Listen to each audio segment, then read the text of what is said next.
bir inanc var ki, oğlumun uşağı familiyamın daşıyıcısıdır və genimin daşıyıcısıdır. Ona görə də oğlun uşağına, oğuldan olan nəviyə əsl nəvə kimi baxırlar. Amma qız nəvəsinə bu elə belə nəvədir də. Qonaq nəvəm deyil.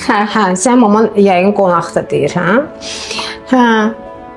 Amma o sözü deməklə, o inancı aşılamaqla özünə də çox böyük bir sərhədlər qoyur.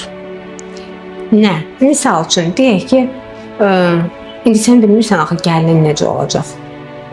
Amma sən gedib qızının evində rahat ola bilməyəcəksən. Çünki deyirsən ki, qızım yəni ayrı. Yəni qızım əsl uşağı kimi baxırsan axı.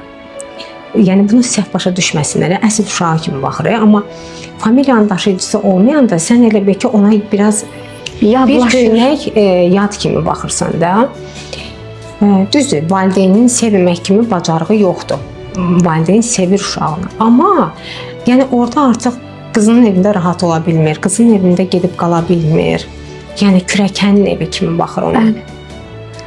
Və təsəvvür edin ki, yaşlaşır bu insan və sən bilmirsən axı gəlinin səni qızın kimi təbii olaraq qəbul eləməyəcək də, istəməyəcək də. Sən gedib onun yanında aylarla qala bilmərsən ki, düzdür, illərlə qala bilmərsən ki, arada məsələn istirahətə bir qızının da evinə getməlisən də.